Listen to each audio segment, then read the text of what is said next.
Good afternoon, everybody. Good afternoon. I sense there's great excitement in this room already. And November is so far away. Don't lose any of that excitement, because it's going to get better as you come closer. And I know that South Africa will be an eye-opening journey for all of you.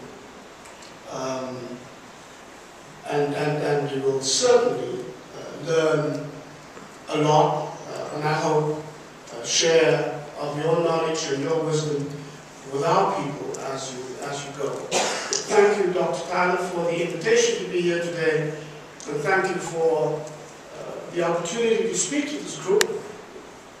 I am greatly privileged to be here. I've heard so much about your pastor and about this church from my great friend, Dr. Jeremiah Wright.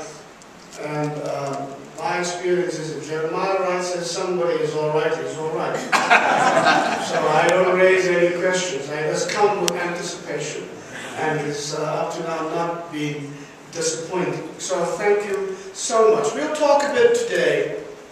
How much time do we have, Dr. Karen? I just need to know how much time I should leave for question and answer. About an hour and 30 minutes. An hour and 30 minutes? All right. You're going to South Africa in a time when the African National Congress, which is the largest liberation movement in our country and the oldest on the continent, has just celebrated its centenary.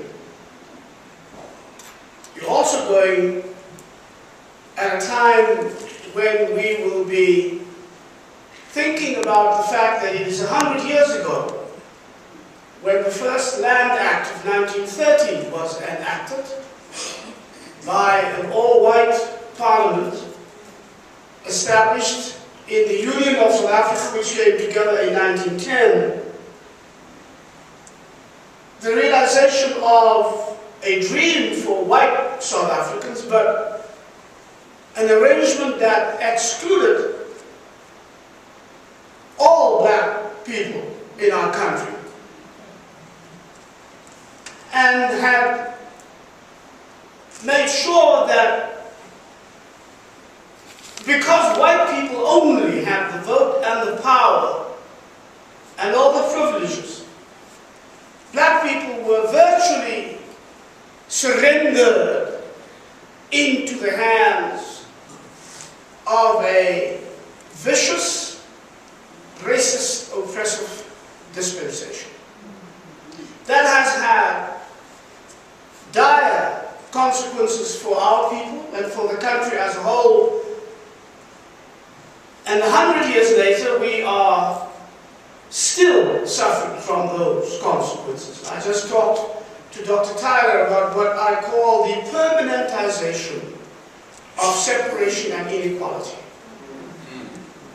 Because we sometimes forget that in matters of this sort, it is not so much individual relationships that matter and that make the difference. They are important, of course, but it is the systemic, ongoing injustices, the structures of injustice that have been built over centuries, which have caused generational benefits on the one hand and generational trauma and victimhood on the other hand. It's not easy.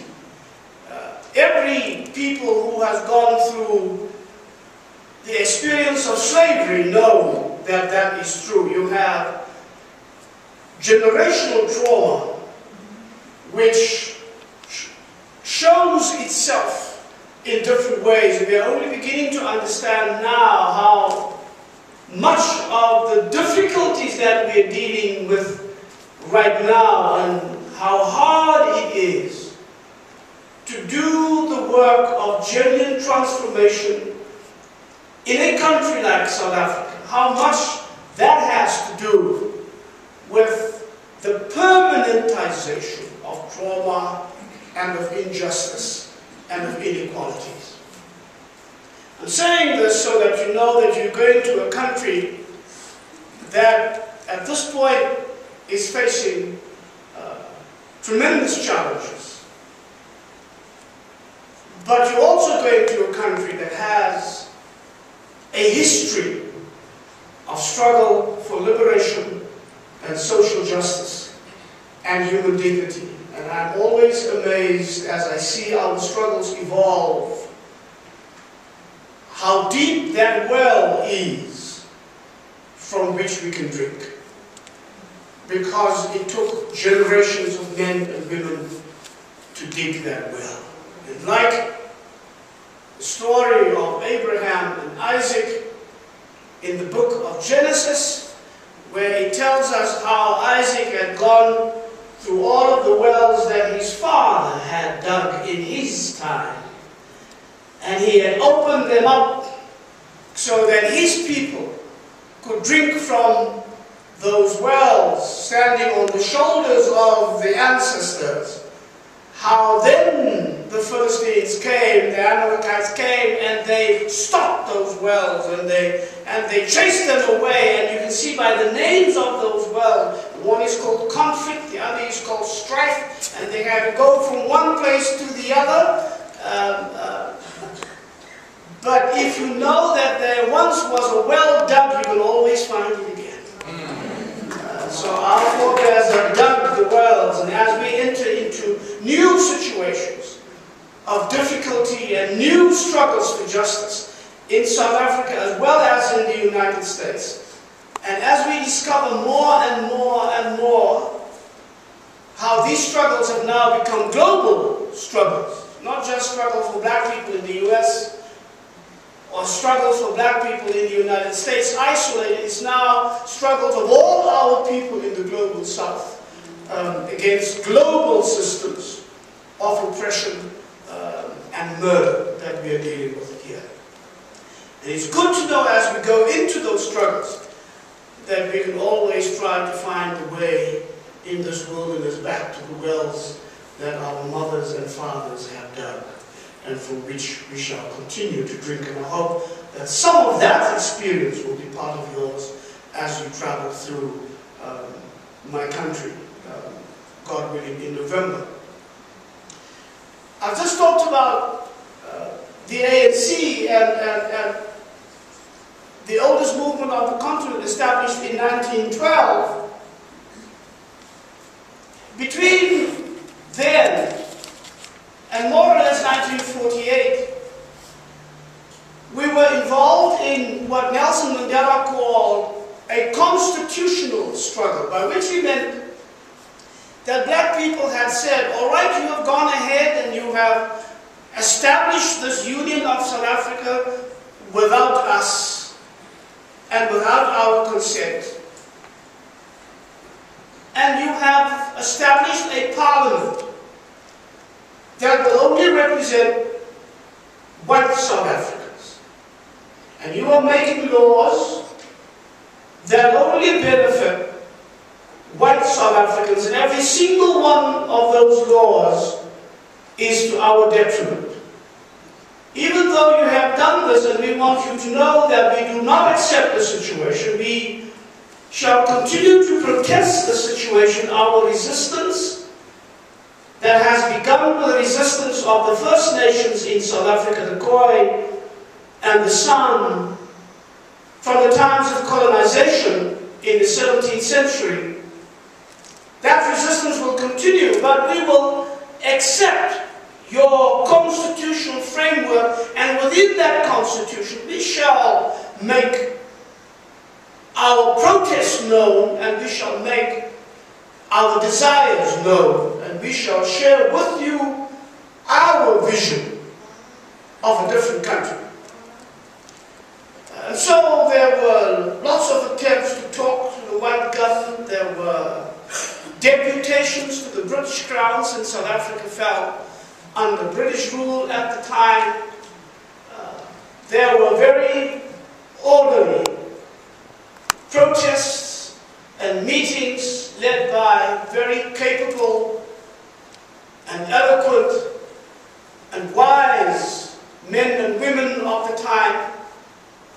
And it is important for you to understand that from the very beginning, up until the 1960s, the African National Congress was led by very committed Christian leaders. All of them came from the church. Many of them had studied here, had long-standing connections with institutions of learning in the black community here and with the black churches here. Don't forget that the AME church went to South Africa in the 1800s, 1860s.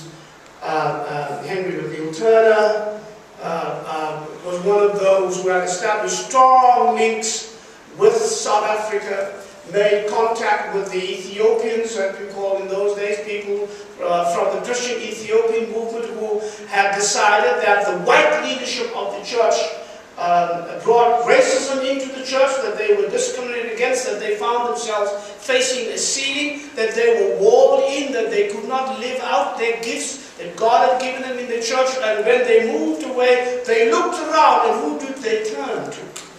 They turned to the church of Richard Allan, because the DNA of social justice, as Dr. Tyler has said, is in this church. It's no coincidence that these ties are there. You need to know that. So when you go to South Africa, you can't go as self-satisfied Americans who think that everything is well with the world. You've got to go carrying with you that seed of dissatisfaction with injustice everywhere it might be found. Otherwise you will go to South Africa and say, we are the children of Richard Allan, and we will have to ask, are you worthy of that legacy?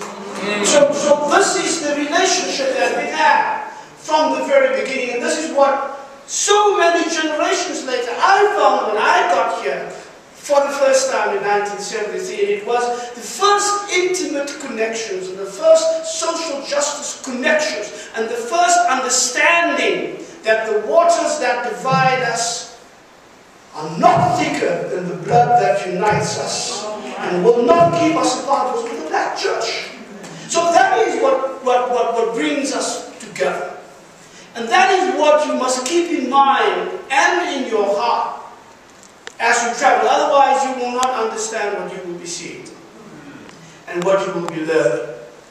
But of course, over time, it became clear that if the constitution that you say you want to work with is not your constitution, if the constitution that you say you want to work with is a constitution that does not accept your full humanity and your full citizenship. Here they talked about 3/5 of a man. That constitution is not yours. The constitution of the Union of South Africa that excluded black people from worthy political participation was not ours. And so that is a contradiction that people in a struggle for liberation cannot live with. You cannot pretend to have a constitutional resistance if the Constitution denies your very right to exist. And that is what we found. And so by the time that apartheid became the official policy of the land in 1948, when the National Party won the elections. Let's remember, those elections from 1910 onward were elections amongst white people. You're talking about elections of a small minority within this vast population of South Africa who determined the fate of all of the people of South Africa. Their parliament, their laws, their constitution, their way of doing things, their systems that they put in place, and what they think was good for us. And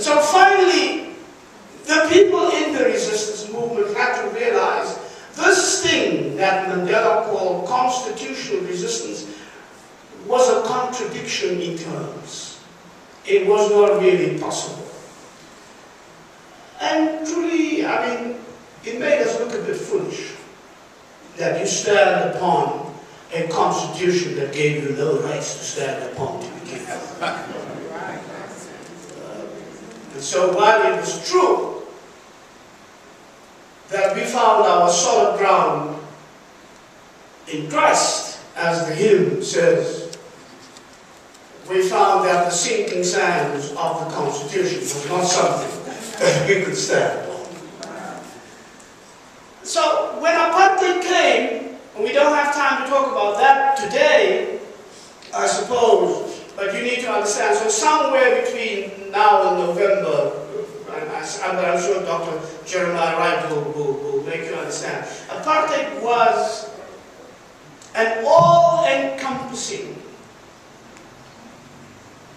totally comprehensive, well-thought-through system of oppression. Nothing was random about apartheid.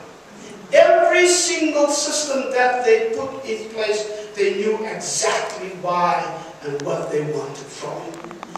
Black people had to find their place as subservient and as inferior at every level of South African life. There was no area of our lives that was not governed by this thing called apartheid. And so it was done with the thoroughness of those people who call themselves Calvinists, and the Reformed Calvinist system is a system that is very comprehensive in its theological thinking. And that's where the heresy comes from. They took the theological construct of the Reformed tradition, which in its essence was born as a protest against oppression. And they turned it around and they made it into a vicious, well-working system of oppression, as they did with the gospel of Jesus Christ. And that's why they were not satisfied like your white people over here. When they justify slavery, they grab text from here. They would say, oh, where can we find a text in the Old Testament? They say, oh, let's look at Noah. Noah had 3 sons, and Ham is Africa. That's right. Oh, let's take Ham. And if you look at the New Testament, what shall we take? Oh yeah, Paul says, slaves, you've got to be obedient to your master. Oh, well, let's take that one. There was nothing random about that. They developed a theological construct, which they called the theology of apartheid. And I tell you now, it was systematic. It was clear. It was based on the Bible from their point of view. It had an apartheid hermeneutic. It had an apartheid interpretation. It had an apartheid application. And they made sure that it was reflected in every single thing that they do, from the laws, from the rules that govern Parliament, to the education. That's why they call the education of white people Christian national education. To what the newspapers would write or were allowed to write, to what they were allowed to say or not say on the radio. Every single area of life. And this is the ongoing logic of heresy. The Reformed tradition says one of our pillars is we believe in the Lordship of Jesus Christ over all of life. There is not one single inch that does not fall under the Lordship of Jesus. And so in every single area, the first Christians said, because Christ is Lord over all, every single inch of our lives that is now controlled by the emperor in Rome, we shall resist with our last drop of blood. They took that area of life and they said apartheid will control every area of life. That's how deep the heresy goes. When that period came, we began to realize that this constitutional resistance is no longer possible. And so we then launched, after 1948, the resistance that would take us outside of the framework of the Constitution. Outside of the framework of their laws, because we had to ask the question, if you have a law that is enacted by an unrepresentative government, if the law induces only more oppression, if the law itself is rooted and birthed in injustice and cannot but give birth to injustice, then you have to ask the question. It may be legal what they do in terms of their law, but is it right? It may be legal, but is it morally acceptable? It may be legal, but is it humanly tolerable? Is it good for our dignity to even think that this law is a law that we should obey? And so the question of obedience to unjust laws was raised in those days. The second thing we needed to say is, if they claim this system to be a Christian system, if over this system they call the name of Jesus, who's Jesus? Are they talking about? It can't be our Jesus. But if it is not our Jesus, why should we then think that Jesus is in that system?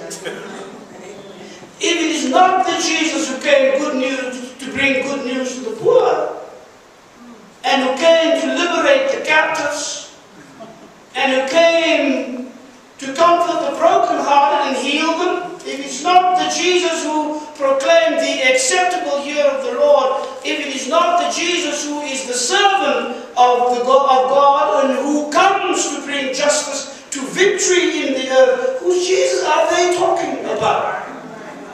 And so what does that say of us when we say we are Christians? And so the text from Acts chapter 5, verse 29, that we shall rather be obedient to God than to any human being, became a leitmotif for our struggle. And so how do we read the Bible was the next question. How do we understand the Bible? And how do we interpret the Bible? And if we are preachers, how do we preach to our people? And this will become relevant in a moment as we go on. So out of that new era in the 1950s, under the leadership of persons like Albert John Lutuli, the first African who was given the Nobel Peace Prize, he led that defiance campaign day after day, very much like your civil rights campaign here in the US. And as the protests grew in all of the cities all across South Africa, and more people began to join that protest, Christian leadership became more and more important in those protests every single night. Where did they go? They went to the churches for prayer and for dedication, because from the very beginning our people understood that this was not just our struggle. And if we think it is only our struggle to conduct it as we will, and all of the resources for this struggle will come out of our own strength and our own power and our own determination, we knew that we would not last a single day in the face of the might of the Apartheid regime. But because we understood that this went deeper, that is what the presence of the church meant in the struggle from those days on. So the Defiance campaign, of course, elicited untold repression from the side of the Apartheid government. And then came 1960 and the Sharpeville Massacre, the march in Sharpeville and in Everton near Johannesburg. Those are two townships, and the township Langa near Cape Town. You will see all of these townships when you go. And people will talk to you about the Sharpeville Massacre. And remember, the Sharpeville Massacre is now seen and understood as an iconic turning point for the struggle in South Africa. When they marched those people, non-violently, as we were during all of the 1950s, against the pass laws, that very pernicious and vicious piece of legislation that confined black people to 13% of the land. Remember I talked about the Land Act? The Land Act divided South Africa into what white people then called Black South Africa and White South Africa. And we ended up as black people, and the vast majority of the people in the land were 13% of the land, and they ended up with the rest. That's what they called White South Africa. And the rest they called Bantustans. The most arid, the most unyielding, the most unhospitable, the poorest pieces of land in one of the richest countries in the world. All of the wealth, both under the ground in terms of its minerals, both in terms of its proximity to the sea that open other areas of wealth and trade, both in terms of the agriculture that South Africa is so rich in, that was all white.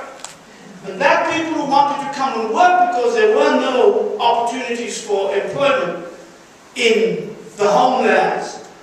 And white people needed black people in the mines and everywhere in the industries of South Africa and in the manufacturing sectors and in the agriculture sectors. They came only by permission of the white government in the country of their birth, and they had to have a piece of identification called a passport. And around every single turn, every corner, any time of the day or night, a policeman could come and ask you for your passport. Very much like the Palestinians have to do today in Palestine under the Israeli regime. That same humiliation, that same injustice, that same stealing of the land, that same stealing of your dignity. We went through all of that. That's why we call Israeli apartheid, because that's what it is. And so, when the protest against the pass laws grew, one of the largest demonstrations was on the 21st of March, 1960. And that's when the police came out and opened fire with live ammunition. 69 persons were killed, over 186 persons were wounded, most of them shot in the back as unarmed people were running away from the police. In Everton, they broke up the march with low-flying fighter jets, and in Cape Town, the march was broken up by battle charges from the police, in which 3 people were killed and 27 were wounded. That became the turning point. The aftermath, because then we knew this is the character of the apartheid regime we are fighting. We should have no illusions as to what these people would be willing to do to maintain white power and white privilege. Only we did not know that 16 years later they would go even one step further, because it is in the nature of evil not to see any boundaries for evil. But 1960, after that, was the repression from the side of the government. The liberation movements, both of them were banned. The leadership had to go into exile. Many of them were sent to prison. That's when the name of Nelson Mandela first prominently featured in the treason trial and in the Rivonia trial, when he was sent to jail for terrorism and treason for life and went to Robben Island, that you will see, and you will stand in the cell where he had lived for 27 years, and you will hear the story from the people who had served with him for some of the time. The inmates who have been there as political detainees will themselves tell you the story of Robben Island. Political activity was underground and everything was suppressed. The black churches were mostly under white leadership at the time, and so even though there was protest from some of the white leaders, it was protest in their language, in the way they understood. They couldn't speak for us. Of course they could not. They were not the oppressed people. They were not humiliated. They were not devastated by apartheid. They didn't know what 3.5 centuries of colonialism can do to you. They don't know what it means to lose your land, to have it stolen. They don't know what it means to be banished into the darkest corners of your own country and to say, I have no right of birth in the country of my birth. So they could not speak for us, but we were silent. Sometimes the leadership like Albert Lutuli, who did speak up for us, he spoke more like a prophet and a theologian than some of the black preachers did, even though he had no theological training. He had difficulty with some of us in the pulpit in those days. So by the time we got to 1960, 1970, and the black consciousness movement began to rise, and that is something also that you will recognize in connection with what happened in the United States towards the end of the 1960s. Names like Carmichael will mean something to you. And in the silence of the churches, it was the younger generation of black consciousness who started to speak. And one reason, two reasons actually, there were two reasons why in the 1970s and the 1980s the black church became so prominent in the struggle against apartheid. And so strong that it could actually take the lead in the struggle. And so strong that we can now say, looking back, that if it were not for the participation in the leadership of the churches, apartheid's back would never have been broken. Would not have been broken so soon, and would not have been broken in the way that it had been broken. So remember that when you go to South Africa. But why did the black church finally, at last, listen to the voice of the Holy Spirit? I keep on saying to people, there's no place where the Holy Spirit has such a hard time to be heard than in the church. Yes, sir. We hardly give her room to say anything at all. But sometimes she speaks to those outside of the church, not those in the pulpit, not those with the office, not those with the gowns on, not those with the history of being the leadership of the Christian community. You know what Biko, Steve Biko, the name Steve Biko, you will meet. He's the young man who led the black consciousness philosophy movement in our country, who became a marvelous, marvelous leader and was murdered by the security police. But Steve Biko talked to the black churches. And Steve Biko said, Christianity has become one of the most efficient instruments for the subjugation of our people. Wow. And Steve Biko said,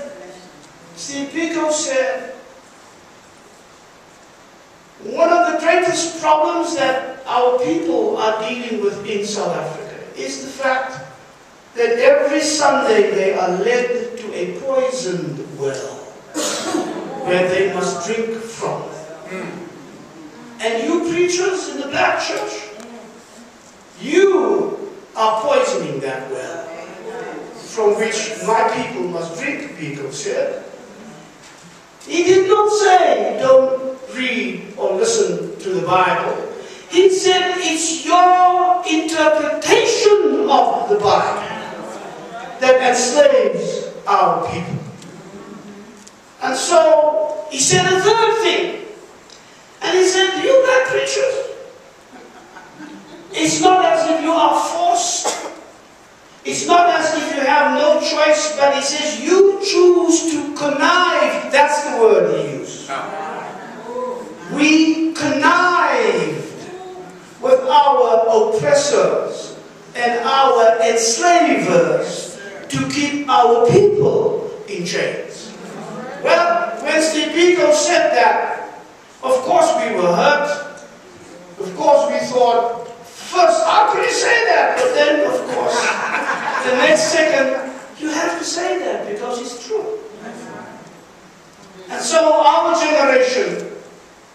responded to Biko.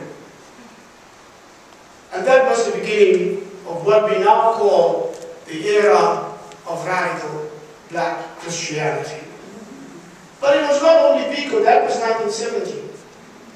6 years later, the children of Soweto rose up and went into the streets and resisted the apartheid regime in a way that history has not yet seen before in that shape or form. And it was the children who had given up on the older generation, who were no longer willing to wait for the leaders of the church to do what they had promised to do, and to do what their Jesus had been telling them all along to do, but who decided that they themselves will go and do what is necessary. And so the church was shamed into action by the actions of the children. We were shamed into action by the blood of the children. And that is what made us stand up in the way that we did. Because we now knew that this much is true of the gospel of Jesus Christ. If you say Jesus, then you say justice. There is no way out of it. Then came in 1983 the United Democratic Front, which became the largest and first genuine non-racial movement against apartheid in the history of our country. And that was the decisive decade when apartheid was brought to an end. And the United Democratic Front, the church was prominent. That's when Reverend Frank Chikani began to talk of the church of the streets. Now there's a difference between the church of the assemblies and the synods and the conferences and the church of the streets. In the conference, we say, oh, something has happened yesterday. I move that conference accept, debate this resolution. All right. So we put forward the resolution. And so a day later, we debated and we talked and we then voted. Well, in that day, we discovered 10 children had been killed already again. And the blood did not stop flowing. And another mother's tears were flowing. And we found, those of us outside of the official structures of the church, that we cannot wait. And so the church that joined the struggle was first the church of the streets, ordinary young people and ordinary parents, ordinary workers, who then afterwards shamed the church into doing what is right. So let me end with 3 observations. What does this mean for social justice today? Last week at the Proctor Conference, they allowed me the privilege to preach at the opening together with Dr. Gina Stewart of Memphis. And I preached on a theme called, Where Are Your Wounds? It comes from a story, Dr. Tyler, around about 1976, when the children were showing us the way. It's a story about a black school principal who was one of these gentleman principals, very proud of his position and very proud of his relationship with white people because they loved him. He could explain things so well, and he was so very patient with them. Never made any demands of white people and of the government.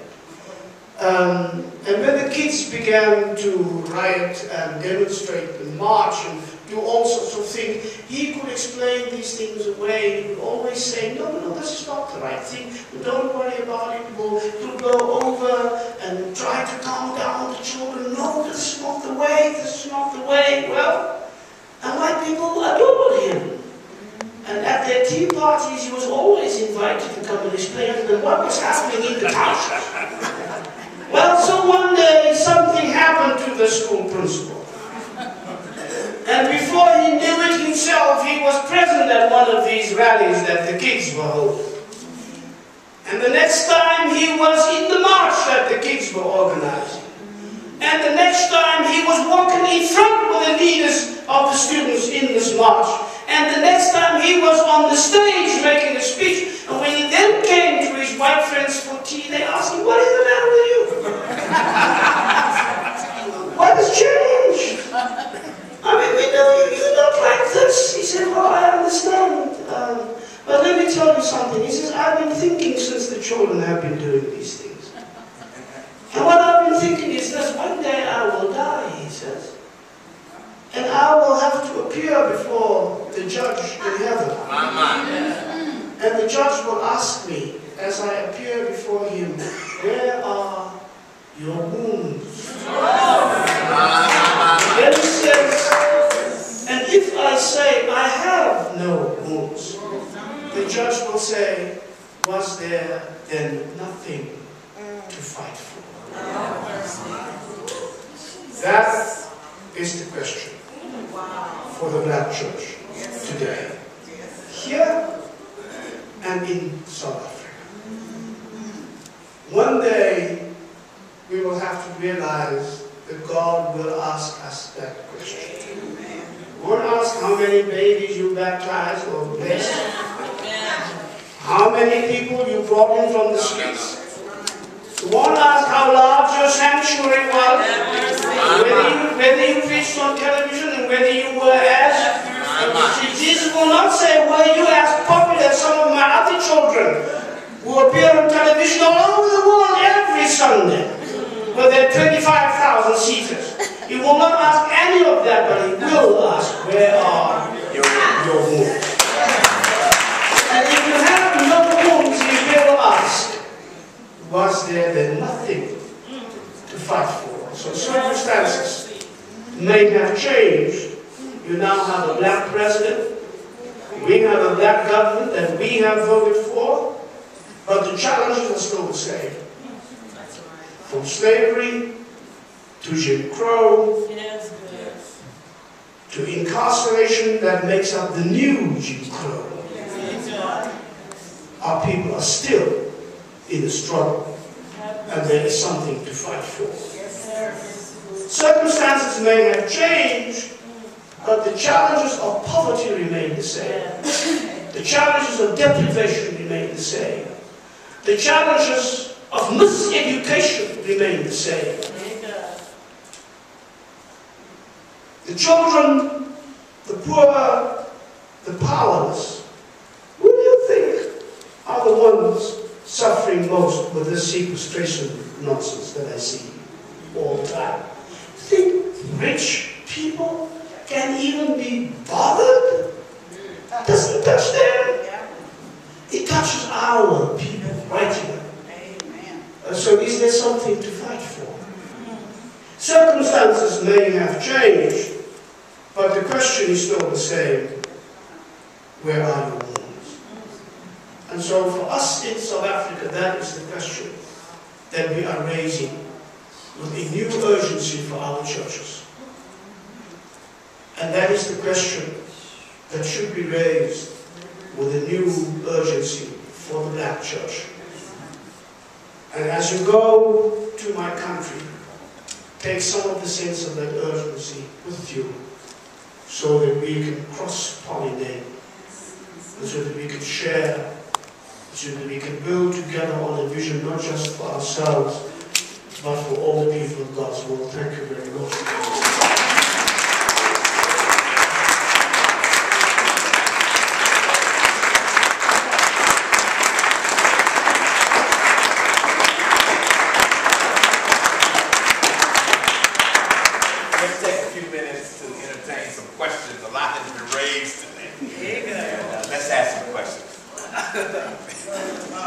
You were so profound in what you said, and you touched on a topic when you said that Paul said, "Slave, be kind to your masters."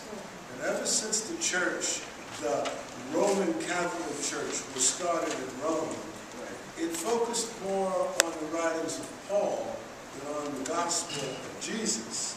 And Paul is also the one in Romans who says that God put the government in power to protect you, so you follow the government. So there's been almost an unholy alliance between the church and the government. And what's happened in America is the same thing. The church is quieted down because we put our emphasis on governmental leaders, elected leaders, and as you indicated, our situation in America is deteriorating. And I want to know, in your theology, if you have noted that most Christian theology is Paul-focused and not Jesus-focused, and do you think, citing what you did about slaves be kind to your masters, that possibly the side path that the church took to accommodate government and work with government and not for the rights of the people, is that an issue? Thank you. Yes, it is an issue. Thank you for that question. Well, you know, it all depends on one's interpretation of the Bible. It is so crucial how we read the Bible. That is why the role of prophetic preaching in the church, of speaking the truth not just about our situation, but the truth about the Bible, is so crucial. That's number one. Number two, if it is a matter of interpretation, we have always read Paul differently than most churches in the white, European-oriented West. Remember that Paul was a Jew, but he was a person living under the Roman Empire. His country was occupied. He was an oppressed Jew. He did not have the privileges of the Romans.